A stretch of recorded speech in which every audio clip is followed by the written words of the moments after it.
Okay, we'll get started now. So, firstly, good evening and welcome to this our first ever WebEx will be delivered for you guys as coaches. Thank you for giving up your time. Hopefully, it's a slightly different format in the comfort of your own house. Hopefully, have a cup of tea and listen to myself and Mike. Sorry, there's a few things coming through. It sounds a bit right. Is the sound any better now?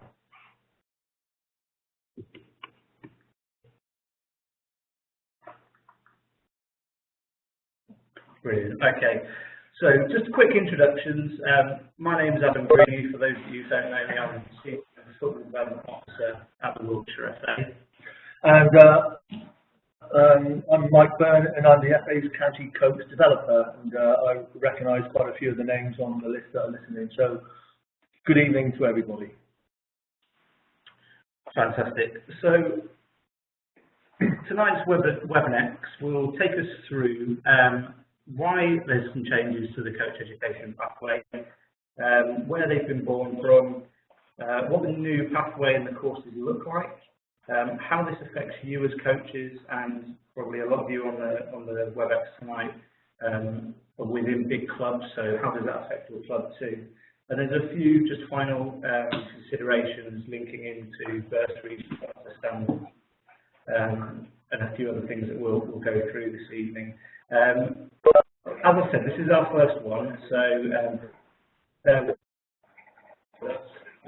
we'll have some questions for us. If you have any questions, feel free to pop them in the text box, and we'll answer as many as we can. But if we don't get around to answering all of them, we'll follow it up with some frequently asked questions.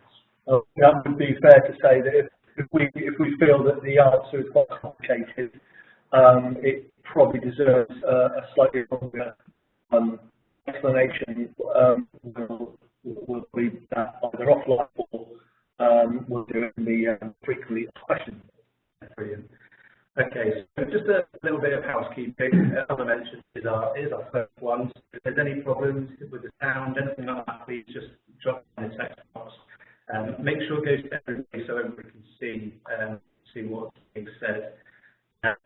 You'll see I've muted you just so we don't have any interference or anyone talking over each other. Sorry, there's a question just come in. Yeah, just can everybody else mute themselves so they can hear us? Yeah. Okay, fantastic. The questions, as Mike said, put them through. If they're relevant to the particular slide we're on, we'll deal with them. If not, we will follow up all questions with an answer session that will follow this presentation. You'll all get a presentation of this and any supporting documents that we need to send with you. It will be recorded, so like I said, if you want to share this with your clubs, with fellow coaches, we'll send you the recording of this that you can share with them.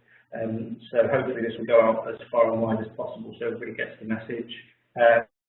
And finally, we plan to deliver a few more sessions like this, whether it's CPD, whether it's anything that your clubs and volunteers might welcome, whether it's training on a whole game system, anything like that. We'll happily do these more as a county FA. And hopefully, again, we can get some of these CPD hours accredited against your licensed coaches clubs as well.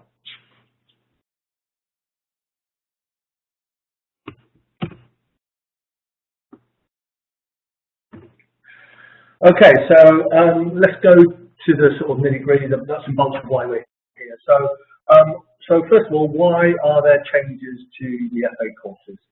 Well, this is born out of the England or the FA's chairman commission.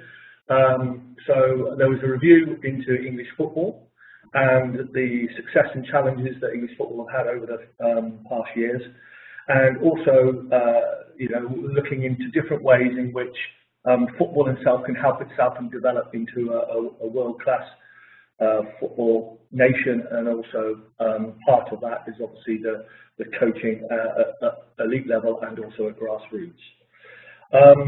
So part of the review was to look at coaching, and stakeholders were included in a consultation, And as part of that, it was realised that maybe some of the courses didn't meet the needs of the modern game, the modern player, and the modern coach. So it was there was a sort of root and branch review of the courses, and the first two courses that are being reviewed and formally presented as of August this year are the level 1 and level 2. We will talk more formally about those as we go on. And part of the reform includes linking all the course material in future resources to the England DNA.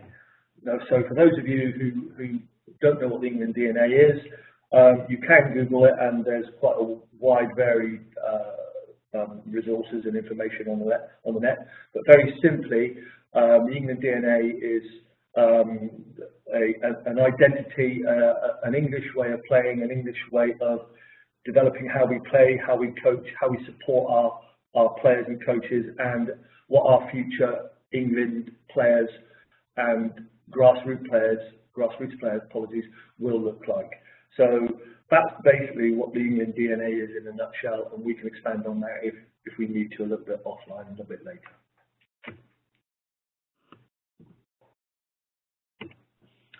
So moving forward, looking at this slide here, this talks us through the new pathway. So we start with a new level 1 and level 2. Now, previously, depending on your experience, you could come in at level 2, but this time coming in at level 1 is mandatory. So all new coaches coming in now will have to do level 1 before they go to level 2, etc., etc. So those courses, there's nobody jumping the queue anymore, people are going straight in. And the reason for that is to ensure that we have a coach, and the modern coach has all of the information that they need from the beginning, rather than an assumption that they can come in and jump into level 2 because they've maybe got prior experience of other sports or other educational experiences that might be useful. So level 1 is mandatory. Now, the level 1 course itself, you can enroll and register on the course at 15 years of age, but you can't complete the course until you're 16, whereas with the level 2, you can register at 16. If you look at the diagram itself, it shows a streamlining in the approach to the courses. So previously we had different strands of course in relation to a level 1 in Youth Awards, level 2 in Youth Mod 1, 2 and 3, etc., etc. And it was just a little confusing. So the streamlining of the course brings into line the DNA pillars, England DNA pillars of how we coach the future player, how we support, and how we play. And if you look along the slide, you can see that those pillars are included at every level. So the difference between the level is probably rather obviously the sort of level of, the level of performance of the player, the age of the player, and the related knowledge and skills and applications needed to coach that player at that level. So really, that's what the slide. That's what the slide is showing. Just a continuity of approach through the different courses. So moving into a little bit of detail about, first of all, the level 1. So if you're dealing with people within your club who aren't coaches yet, they will come on the new level 1. So how does that new course look? Well, with all the courses, first of all, I think probably the major difference is going to be the way the course is assessed. So previously, level 1 and level 2 were assessed as a summative assessment. So you do a body of work, and at the end of the body of work, there would be a tick box and some, you would be said that you're competent, not yet competent. Then you'd be given an action plan and a reassessment, etc., etc. That approach has now been deemed as being not suitable for everybody, and maybe not suitable for the modern coach and the modern way of learning.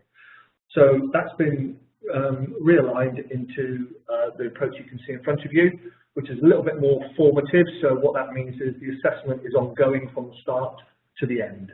And there's lots of opportunities to show your competence along the whole journey of your course. So as you can see there, the online, there's an online component to the course which needs to be completed prior to, because the information on the online on the pre-course tasks are integral to understanding what's coming next on the delivered workshops. And there'll be 7 3.5-hour workshops. What they'll look like, Adam will come to in a minute, what they'll look like in Wiltshire. So, and there's one 2-hour workshop and an hour online for safeguarding. So that ceases to become, for coaches, a 3-hour talk course.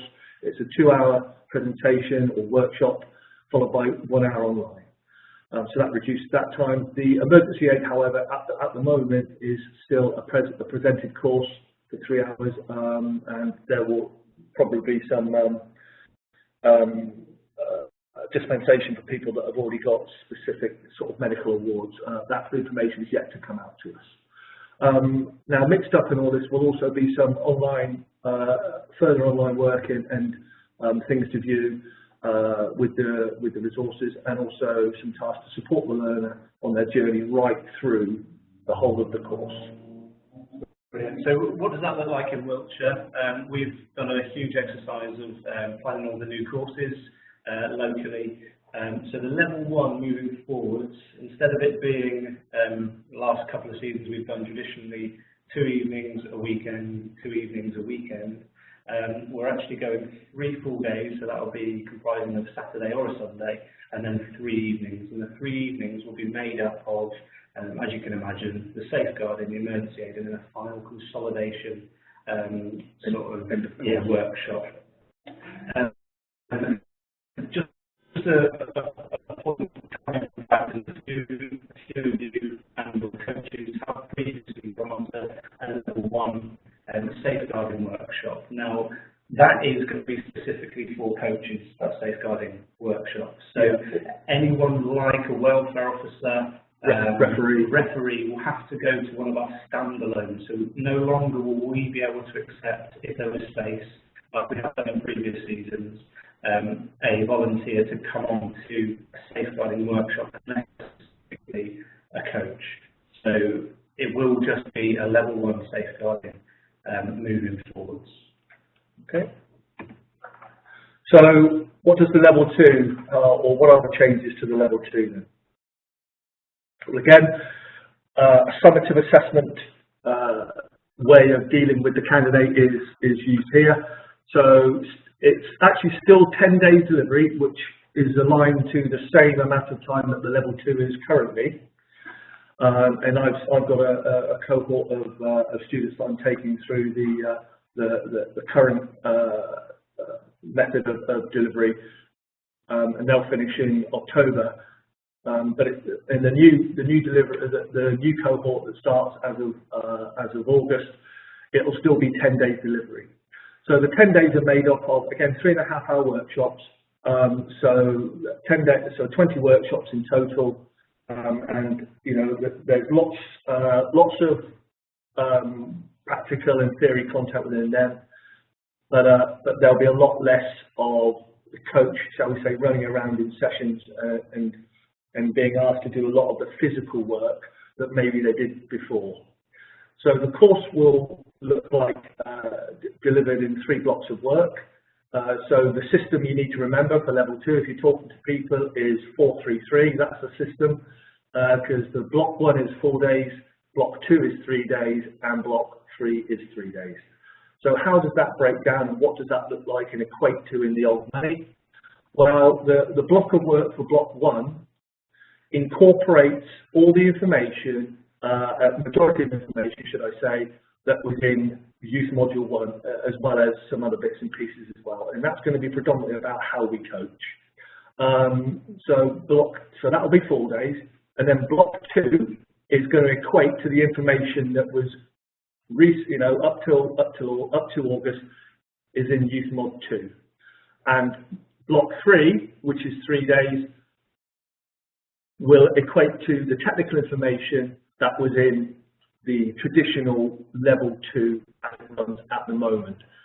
So those of you that have done level 2 traditionally, you will remember the course, a lot of practical, a lot of running around in people's sessions, and actually there was only 3 days of delivery on the 6 days of training that the tutor had, with the initial training of 6 days with students, there was only 3 days of delivery from the tutor anyway, so that's why that is 3 days there and not 6, as it was with the old initial training on the old level 2, because a lot of the old level 2 was candidates running about for people in sessions.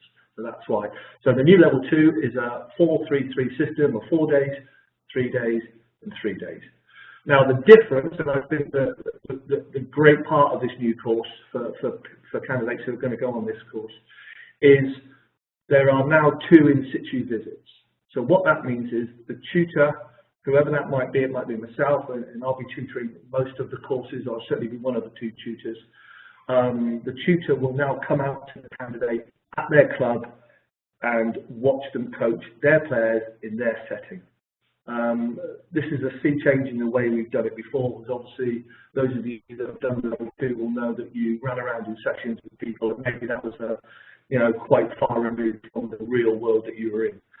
So now we're trying to ensure that the gets in be a coach, the actual work they're doing spoke to that person in their workplace. So we're really trying to work very hard to give the candidate a real-time experience of supporting them and coaching their players at their level in their particular class.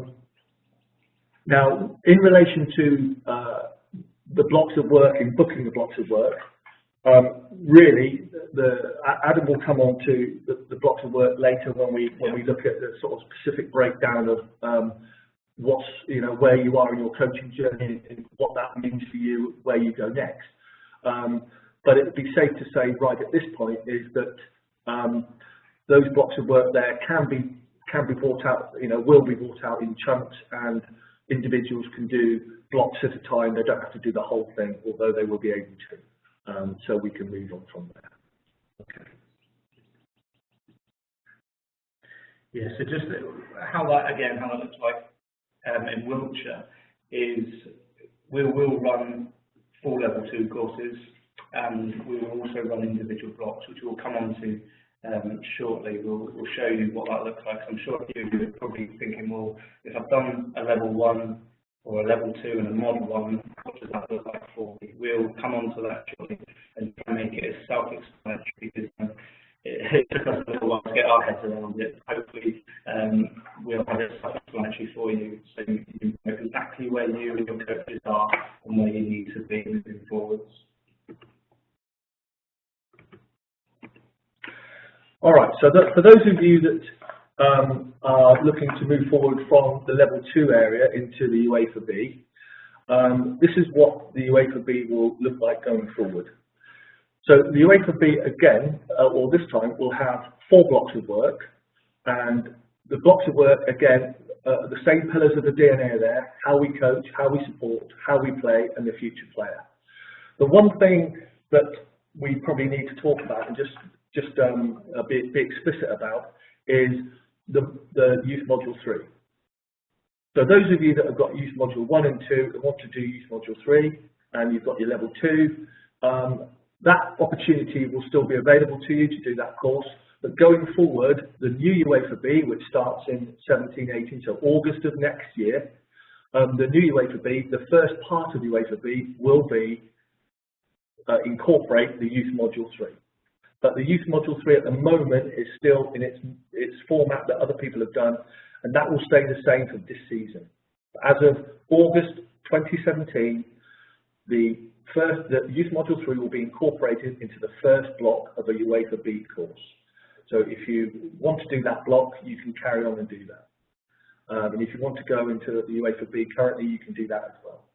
So just to reincorporate or just to be explicit with what that means is, so the new level 3 will not be available until the new year. The new one, so the existing one is around at the moment, and you enroll on that the normal way, whereas new ones will be taking applications for that in the new year, I believe. Okay. We've just got a question there from Andy, which is relevant to the previous slide, Mike. So is there no final assessment on the level 2 course? No, there is no final assessment on the new level 2 course. So what we mean by summative assessment is that there will be the candidate assessed on tasks as they go through the course, and in between the blocks of work, they'll be asked to do logbooks, logbook sessions. In one of those sessions, they will receive a visit from their tutor, and the process of being competent will run through the whole of the course. It's not a summative assessment. There are no tick boxes. There are no tick sheets.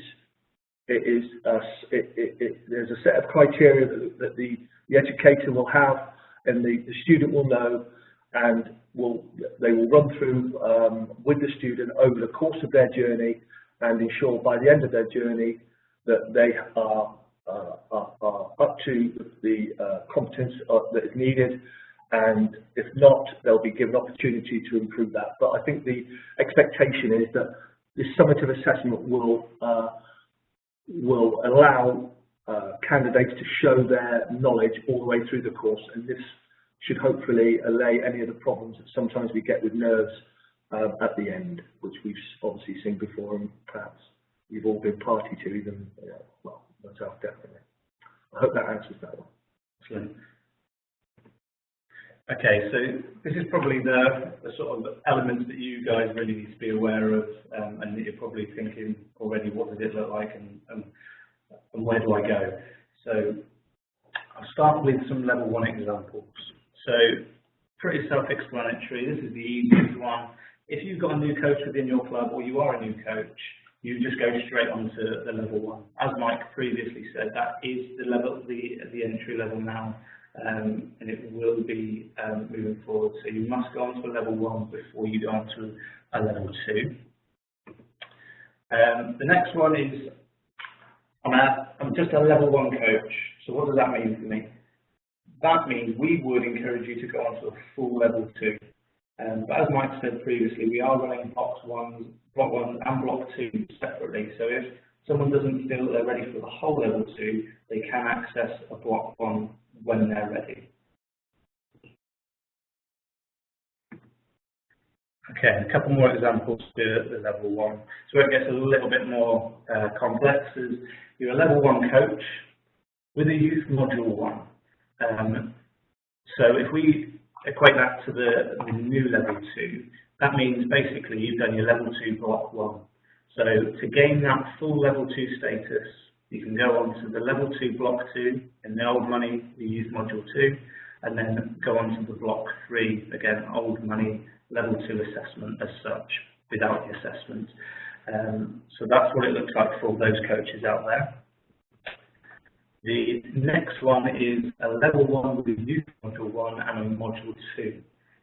So you just go on, book on to a block 3. So you can just pick up that block 3, and when you're ready, like Mike said, it's not a pass and fail at that time at the moment, it is a journey. So if you're ready and the tutor's comfortable with signing you off, you will become full level 2 moving forwards.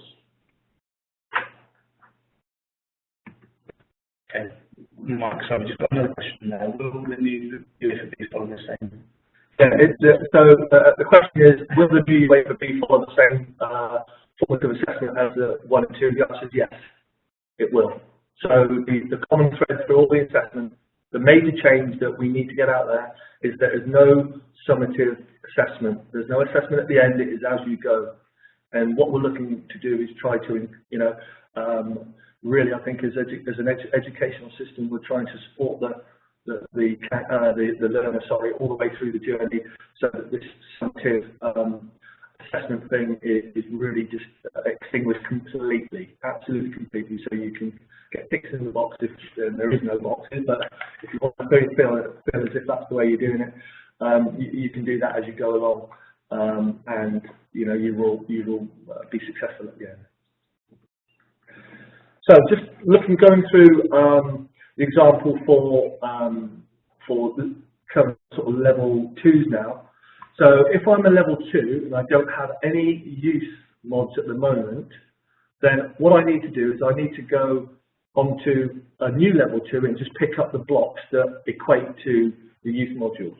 So I would pick up block 1 and block 2, and that would enable me then to go forward onto my youth mod in my UFB. If I'm a level 2 and I've already done my youth mod 1, then I'll just pick up the block 2 on the new level 2, because that equates to the youth mod 2. And if I'm a level 2 and I've already got my youth mods, both of them, then I can go forward to do my youth mod 3.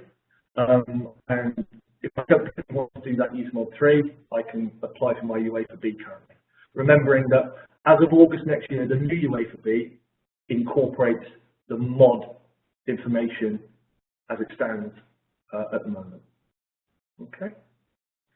Okay, I know we've thrown quite a lot of information at you just there, so if any of you do have any questions, fire them through, and we'll, again, if they're relevant to what we've just gone through, we will endeavour to answer those questions for you. But there'll be an opportunity to send stuff through later on and get a robust answer that we might not be able to come up with right now because we haven't got the information from us.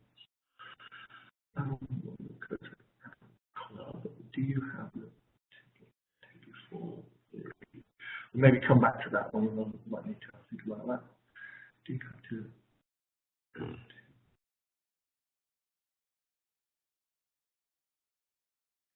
I suppose at the moment, no, because no. At the moment, you can go. So the question is basically, if you're an adult club and you don't think you want the modules, can you still go straight to the UEFA B? Currently, you can.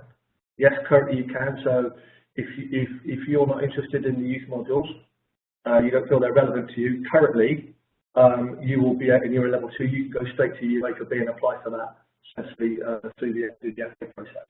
Moving forward. But moving forward, as of August next year, the youth module 3 portion of the youth mods will be incorporated into that at the first part of that block. So there would probably be an expectation that if people want to be assessed at that level, then they would probably get back in and pick up the other 2 blocks to help them through that.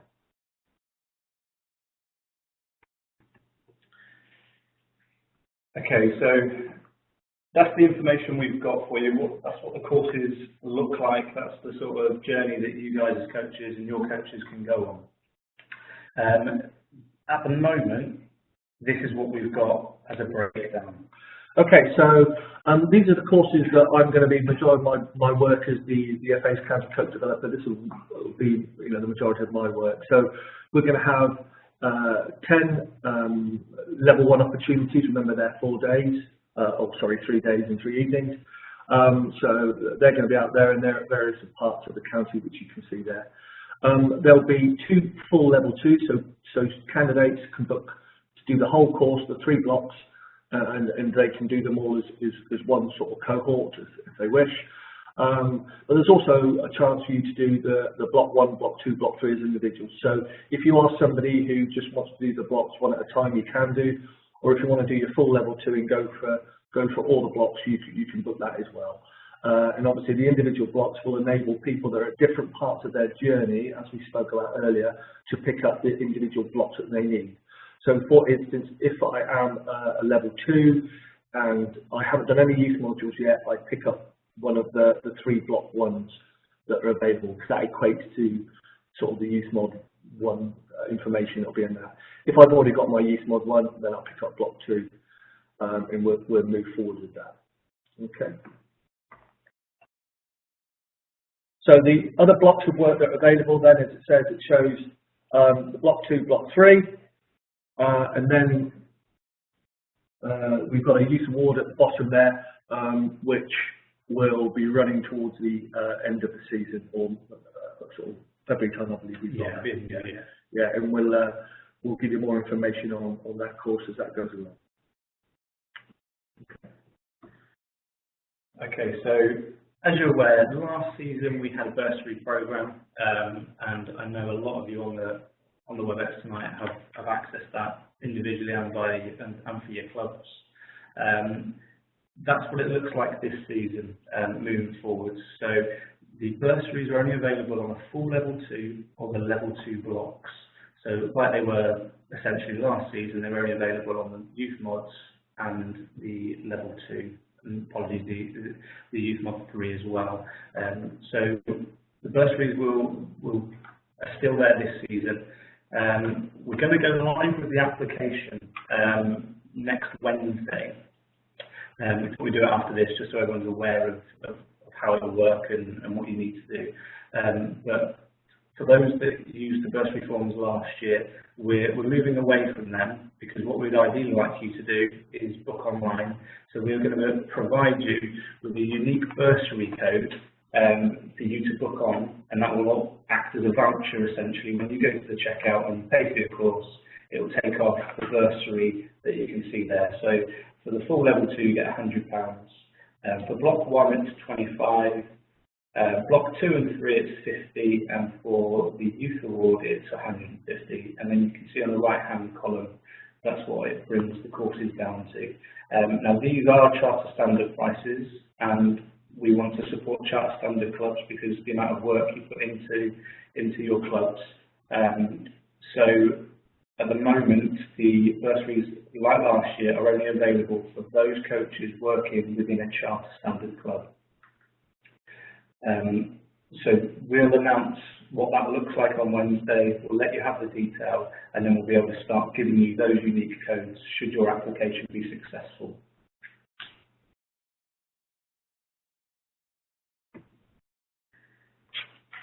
Okay, coming on to the penultimate slide now.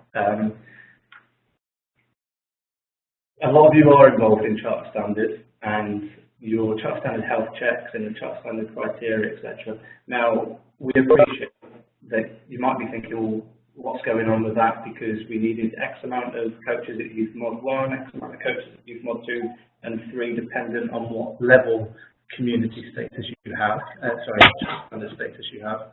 So we've kind of broken it down. It's very similar to what it was, but it's just translated into new currency as such. So for any youth club that has got a charter standard youth club accreditation, you will need, as per last season, a level 1 coach with every team. You'll need a level 2 block 1, so old currency youth mod 1, for every 4 teams, and there's the examples there.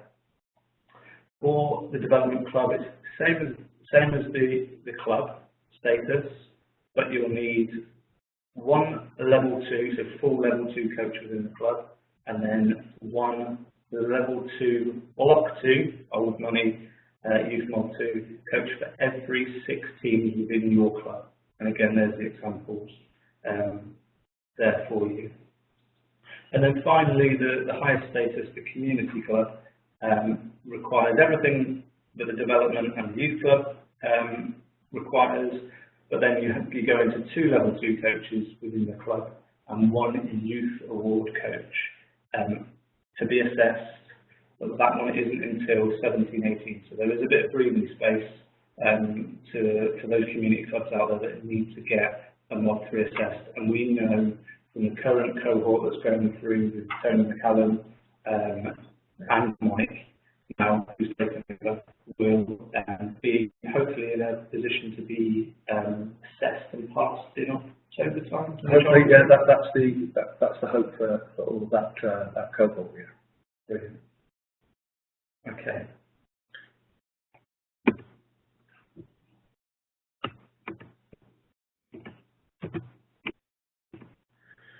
So that concludes our first ever WebEx. Thank you for tuning in and listening. We hope you found it useful. I'm sure you'll probably go away and think, oh, Byrne, I didn't ask that question. There's 101 questions we need to ask, and we're not sure on X, Y, and Z. If you do have any further questions, like I said, we will produce frequently asked questions to make sure that our clubs in Wiltshire, our coaches in Wiltshire, have the current and most up-to-date information, because this is a huge change within the FA. I think within the last, probably the biggest change within the last 10, 15 years. Yeah, probably. Big changes, but not probably as big as. Yeah, so it's a huge change. We like to think we're in a really good position as a county FA. We've got all of our courses online, which you can go and book on now. Obviously, if you're looking to get a bursary, just hang fire till Wednesday. And to book on for those courses, obviously you do it via our website, go through the coaches section and book on a course, and you can do it there.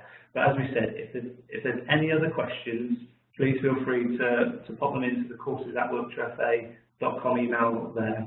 and me and Mike and the rest of the development team will be happy to answer all those questions. Anything else from you, Mike? No, just to say thank you very much. Thank you to Adam, and thank you to the County FA for putting this on. As I say, this is the first WebEx of this nature to give this information out. I think in the country, I don't think anybody else has done this yet. So we're the first. So we're trying to keep our coaches as up to speed as we can. It might sound a little bit messy at the moment, but believe me, it all makes sense. And we'll if you put in extra questions, we'll answer those online. Okay. Fantastic. And as we said, it will be recorded, so you can share this with all your fellow coaches, your volunteers in your clubs. And again, if they want to watch it and have got any questions for us, please feel free to send them through. We'd also really appreciate your feedback on anything else within these WebExes. If it's something that works well, it suits your learning style, we really want to deliver more of these, to be honest, and utilise the technology that we've got. So you're not having to drive around the county to attend a 2-3 hour CPD event, because we'll aim to get these CPD events licensed, so you can pick up your hours, from, like we said, from the comfort of your armchair. So once again, thank you so much for your time, and we look forward to seeing and hearing from you on all the upcoming courses. Thank you very much.